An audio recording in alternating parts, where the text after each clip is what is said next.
प्रभागावरती त्यांनी काम केलं नाही, पंचायत समिती, जिल्हा परिषद त्या पातळीवरती त्यांनी काम केलं नाही,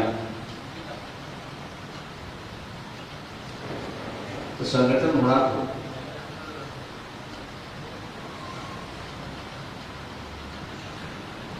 आणि संघटन नसेल तर तिथे उमेदवार तुम्हाला मिळत नाही.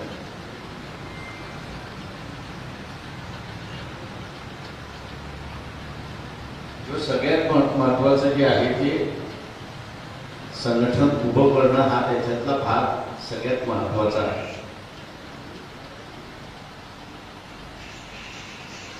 एक भाग. दुसरा भाग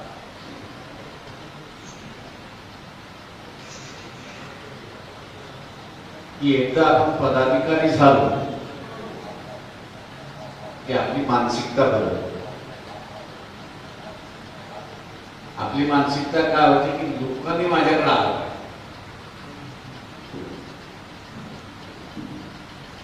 तो कशासाठी?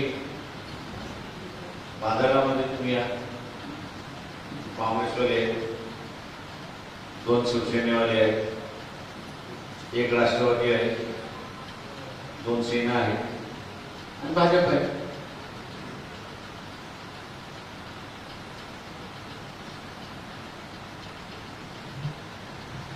एवढे सगळे असताना तो तुमच्याकडे कसा येईल?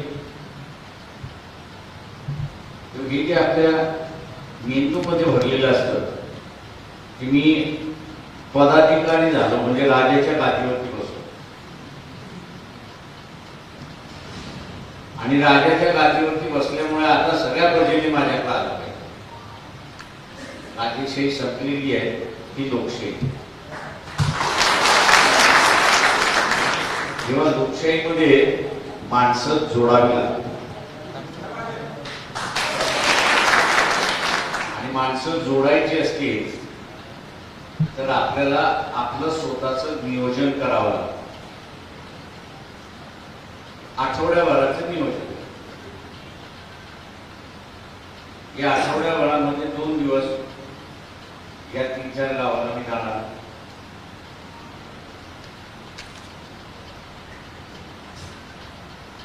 उरलेले जे 5 दिवस आहेत ते मी माझ्यासाठी, कुटुंबासाठी, नातेवाईकासाठी याच्यासाठी खर्च करेन.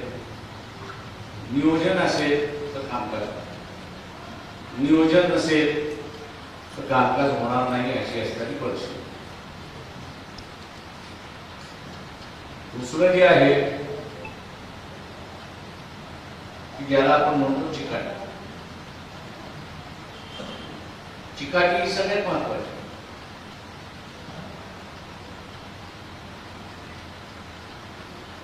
चिकाटी जर नसेल तर त्याच्यात सातत्य नाही. आम्ही एकदा गेलो, मला अनेक जण म्हणून साहेब आम्ही एकदा गेलो, म्हटलं काय झालं? ते आलेच नाही. अरे म्हटलं तू कोण आहेस? तू आहेस तरी कोण? म्हणतो मी पक्षाचा पदाधिकारी आहे. म्हटलं त्याच्या पुढे जाऊन तुझी ओळख काय?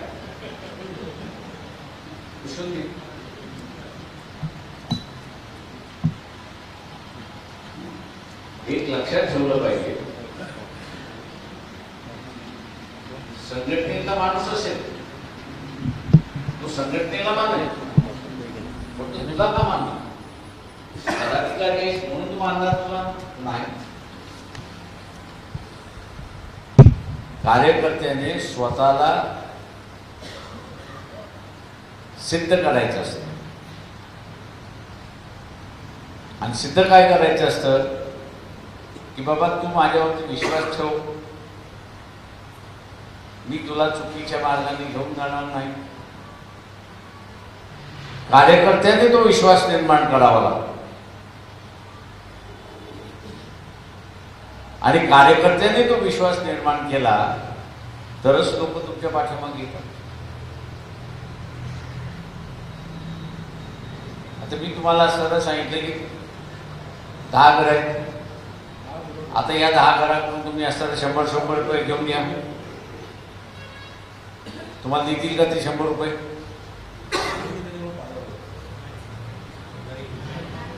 का देणार नाही?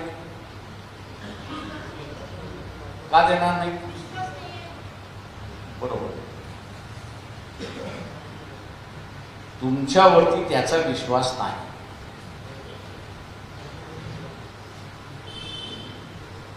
तुमच्यावरती त्याचा विश्वास नाही. तेव्हा कार्यकर्त्यांना विश्वास संपादन करणं ही सगळ्यात मोठी गोष्ट आहे. आणि हा विश्वास निर्माण कोणते होणार तर सातत्य असेल तर. सातत्य हे दाखवून देतं, सातत्य हे त्याच्यामध्ये दाखवून देतं की याला याच्यामध्ये लगन आहे, याला याच्यामध्ये आवड आहे, याला हे करायचं आहे, याला हे करूनच घ्यायचं आहे. सातत्य हे त्या ठिकाणी दाखवतं आणि सातत्य एकदा दिसलं की मग असताना विश्वास संपादन होतो हे आपण असताना लक्षात. आता मी एक गोष्ट तुम्हाला विचारतो. मागच्या 2 दिवसापूर्वी सोशल मीडियावरती माझी एक पोस्ट होती. कुठली होती?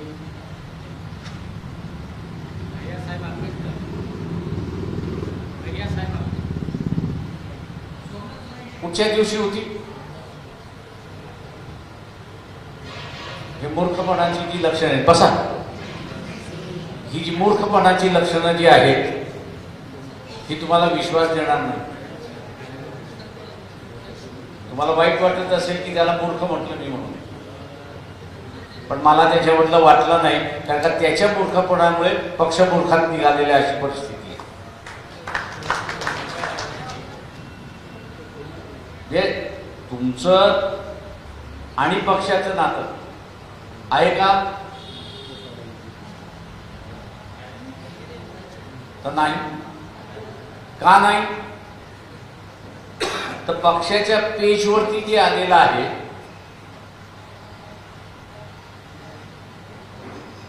त्याला तुम्ही ढुंकून बघितलेलं नाही. जर तुमची पक्षाची बांधिलकी नसेल तर तो सामान्य माणूस हा म्हणेल याला कशाला विचारा.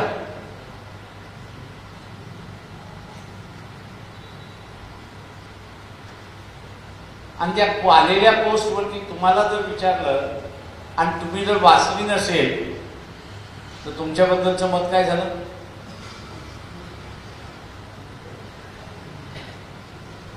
आणि यांच्यासारखं खोटं बोलायला गेलात तर लोक म्हणतील पक्ष बेकार आहे. यांचं साधं ट्रेनिंगही घेतलेलं नाही.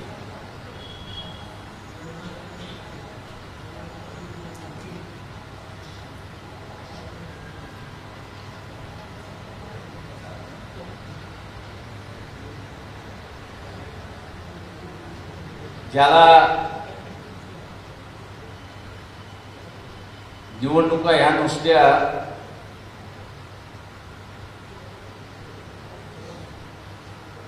समीकरणावरती निवडणूक जिंकता येत नाही. मी एक साधा प्रश्न विचारतो. किती जणांनी विधानसभेमध्ये जो जाहीरनामा केला होता तो वाचला? हातवरती करा. एकच आहे.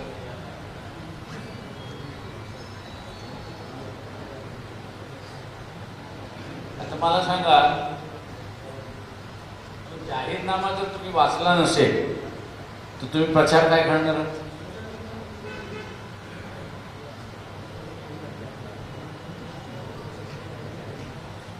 तो जाहीरनामा जर तुम्ही वाचला नसेल तर प्रचार काय करणार? पक्षाची भूमिका तुम्ही काय सांगणार?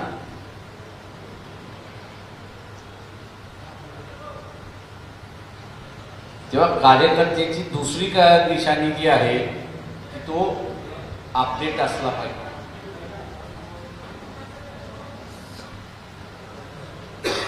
तो अपडेट असला पाहिजे. आता तुम्ही राष्ट्रवादीचा कार्यकर्ता जर बघितला तर त्याची मोबाईल फोन कुठली आहे?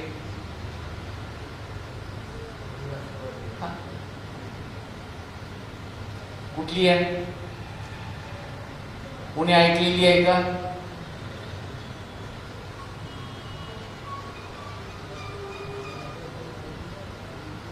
कुणी ऐकलेली आहे का? राष्ट्रवादीचं गाणं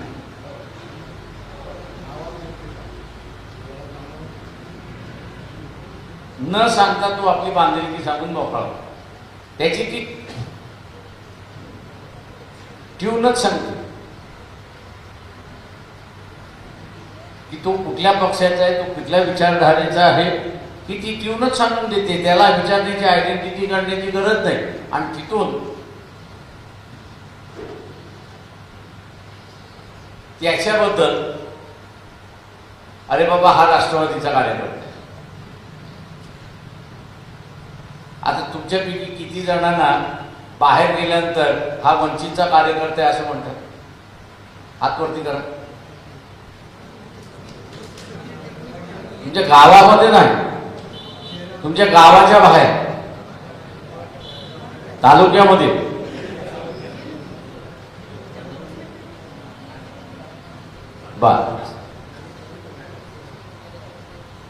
ही जोपर्यंत ओळख होत नाही, ही ओळख जोपर्यंत होत नाही तोपर्यंत तुम्हालाही एक चेहरा मिळत नाही आणि पक्षालाही तिथे वाट मिळत नाही.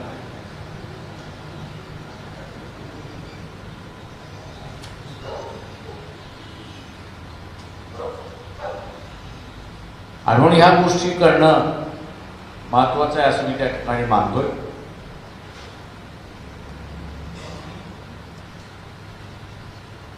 तालुक्यांचा आढावा मला वाटतं इथे 29ला आहे ना. त्या तालुक्यांच्या आढावामधला त्या ठिकाणी कामकाज आपलं चालणार आहे, त्याच्याबद्दल मी काही इथे बोलत नाहीये. परंतु नगरपालिका, महानगरपालिका, जिल्हा परिषद, पंचायत समिती याच्या असणाऱ्या निवडणूक आहेत. काही जणांनी जबाबदारी घेतली, त्यांचं असणारं मी स्वागत करतो.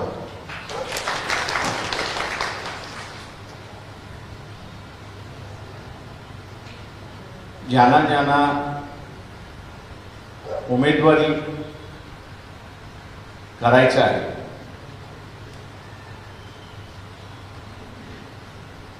त्यांनी जिल्हाध्यक्ष जे आहेत, जिल्हाध्यक्ष जे आहेत त्या जिल्हाध्यक्षांकडे अर्ज करावा. अर्ज करत असताना त्यांनी 10,000ची पावती फाडलेली आहे ती त्यांनी जोडावी.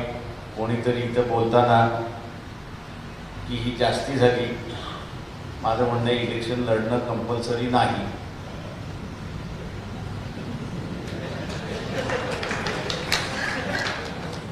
इलेक्शन लढणं हे कंपल्सरी नाही. आपण कार्यकर्ते म्हणून सुद्धा जगू शकतो.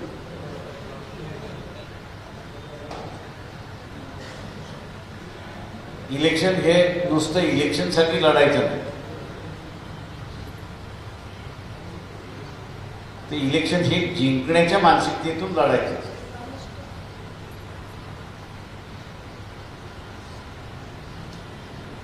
आणि आताच्या ह्याच्यामध्ये तुम्ही आणि लोक असं दोघं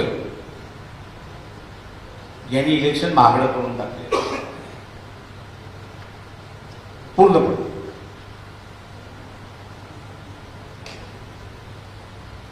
मी एक कार्यक्रम तुम्हाला सल्ला देतो, तो कार्यक्रम करा. शिवाय खा, चांगली गोष्ट आहे. जेवढे अधिकारी आहेत आरक्षणवादी, त्या सगळ्या आरक्षणवाद्याच्या घरामध्ये पाव किलो पेढे नेऊन पाठवा आणि त्याच्यामध्ये चिठ्ठी लिहा की तुम्ही तुमच्या मुलाच्या आरक्षणाचं सत्यानाश लावला, त्याच्याबद्दल हे पेढे आम्ही तुम्हाला आणून देतो.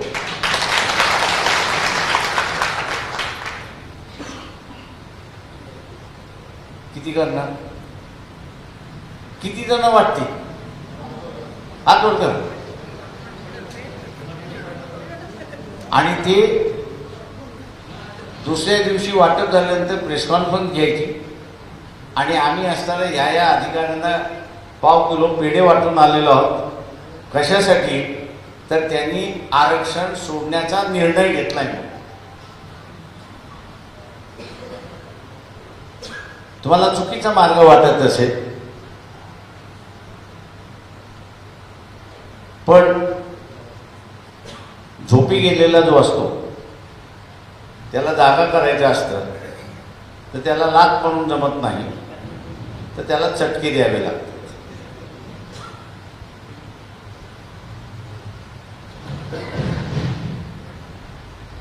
त्याचे चटके द्यावे लागतात. जेव्हा ह्या पाव किलो पेढे म्हणा, बर्फी म्हणा, जे काही आहे त्याच्यातून असताना आपण त्यांना चटके देणार आहोत. जागे झाले आणि जागेवरती आले तर अत्यंत चांगलं आहे. नाही आलं तर आरक्षण गेलं तर मग अजून 1 किलो पेढे वाटत बसतो. आणि कशासाठी? तर तुम्ही आमच्यासाठी जागा मोकळी केली म्हणून अभिनंदन करण्याचं.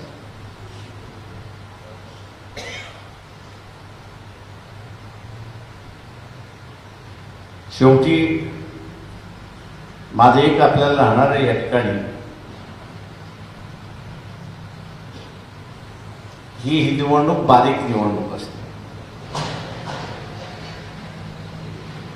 आणि ह्या बारीक निवडणुकीमध्ये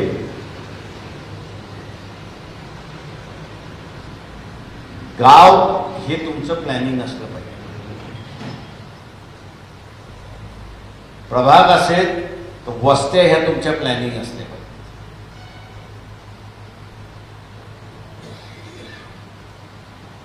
जिल्हा परिषद, पंचायत समिती 3 उमेदवार, 2 पंचायत समिती, 1 जिल्हा परिषद.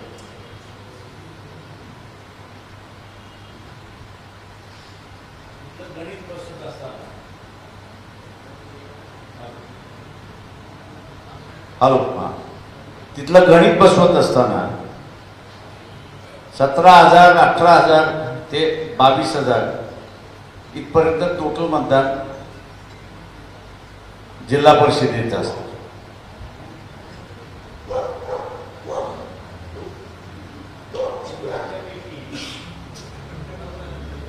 हॅलो हॅलो हॅलो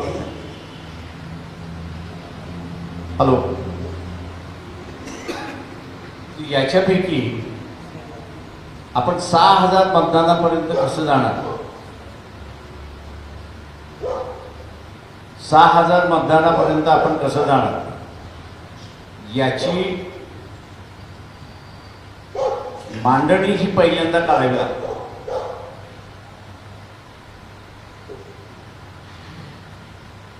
आणि ती मांडणी करायची असेल तर मी म्हटलं वस्ती किंवा गाव या 2 पैकी त्या पद्धतीने बारकाईने आपण गेलो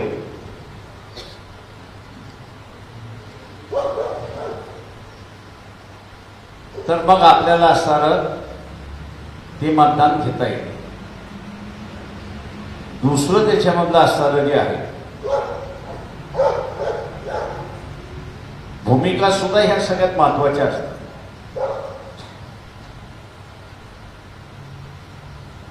वेगवेगळ्या प्रश्नावरची जी भूमिका आहे ती महत्वाची.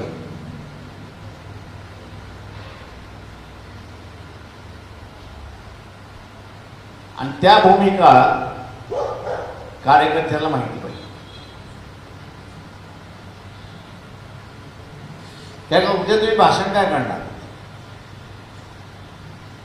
तुम्ही चर्चेला बसलात तर लोकांबरोबर काय चर्चा करणार? तुम्ही एवढंच म्हणणार नाही हा बाबासाहेबांचा विचार आहे आता त्याला मतदान द्या. लोक म्हणतील ठीक आहे ना, तुम्ही जसं मानताय आम्ही मानतो. पुढं काय? चर्चा संपली, आपण उठवून गेलो.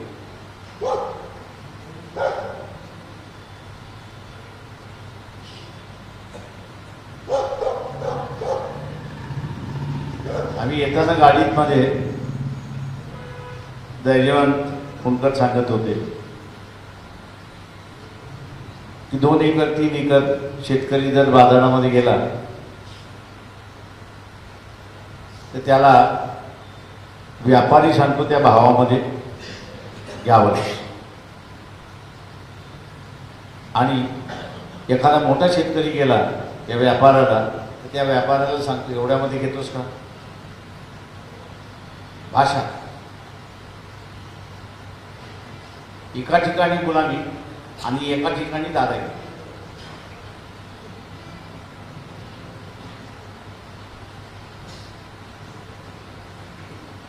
एका ठिकाणी दादागिरी आणि एका ठिकाणी गुलामी.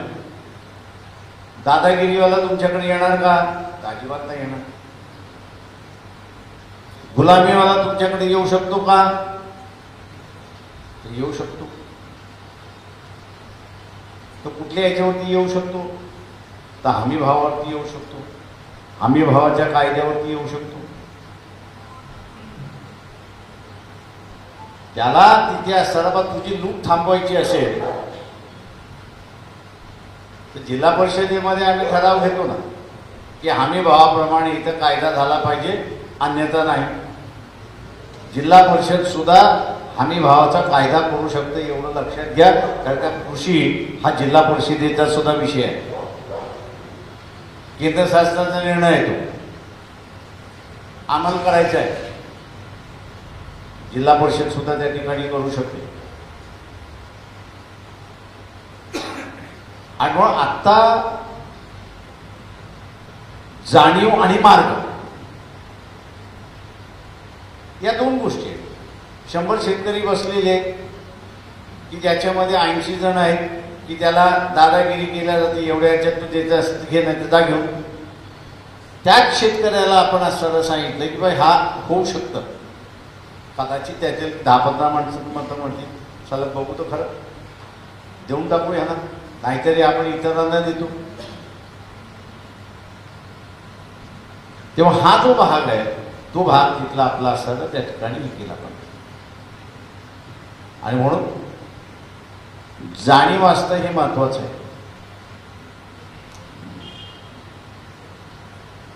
त्या विषयाच्या जाणीवा असतील. उद्या समजा तुम्हाला असणारा सनातनवाद्यांची असणारा गाठ झाली आणि त्याचं मत तुम्हाला मिळवायचं आहे. कसं मिळवाल?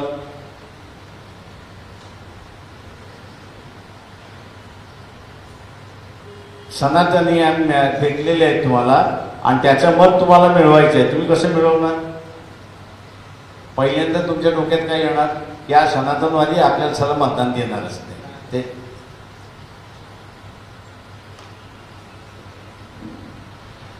बरोबर आहे. पण तुम्ही जर जाहीरनामा वाचला असता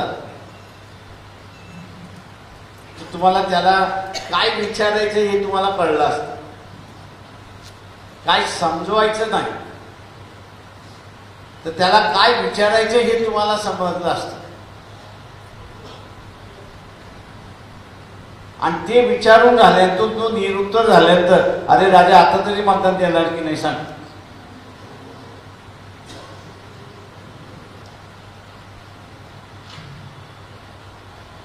म्हणून भोंदूबाबाचं राजकारण नाही, आनाड्यांचं राजकारण राहिलेलं नाही, निर्बुद्धाचं राजकारण आता राहिलेलं नाही. तुम्हाला राजकारणाचे 2 आधार राहिलेले आहेत. एक भावनात्मक, पण त्या भावनात्मक आधाराला सुद्धा दुसरा जो आधार आहे तो तुम्हाला व त्याला भेडसवणारे प्रश्न आणि त्याच्याकडचं असणारं उत्तर हे जर तुमच्याकडे असेल तर मतदार हा तुमच्याबरोबर येईल असं मी म्हणत नाही. येऊ शकतो, ती परिस्थिती तुम्ही निर्माण करू शकता. आणि म्हणून हे जे आपसातलं भांडण आहे, बडनेरामध्ये मीही उमेदवार शेवटपर्यंत मिळाला नाही म्हणून जो आला त्यांना म्हटलं टाकून दे, काय होईल तर होईल त्याच्यातलं. आणि हे सगळं कारण असं आहे की जिल्ह्याच्या स्तरावरती आणि त्याच्या खालच्या स्तरावरती ॲक्टिव्हनेस कमी असल्यामुळे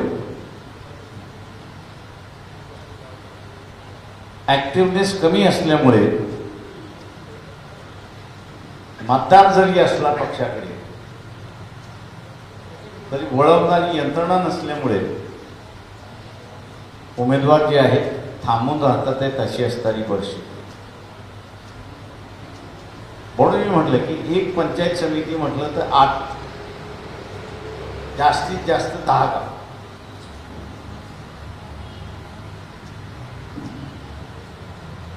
एका दिवसामध्ये सहज 4 गाव होतात, दुसऱ्या 2 दिवसामध्ये 4 गाव होतात, काही 2 गावं ते पुन्हा कधीतरी घेता येईल. पण त्या गावातली चर्चा काय असते की वंचितवाले येऊन गेले.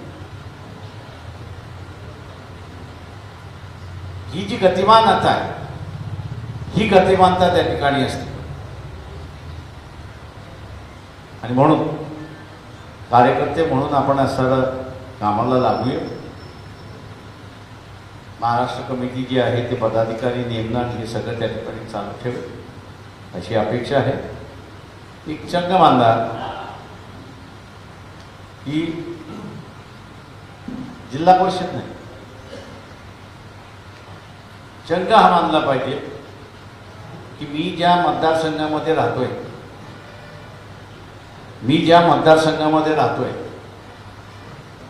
त्या मतदारसंघातला उमेदवार मी निवडून आणेल एवढाच चंग मानला, फार मोठा नाही. मी आमची जिल्हा परिषद आणेन हा चंग बांधूच ना, का ते कधी शक्य होत नाही. पण मी ज्या मतदारसंघामध्ये राहतोय तो मतदारसंघ मी जिंकण्याचा प्रयत्न करणारच हा तुम्ही असणारा ठरवलं तर निवडून येण्याची शक्यता आहे हे आपण असणारं लक्षात.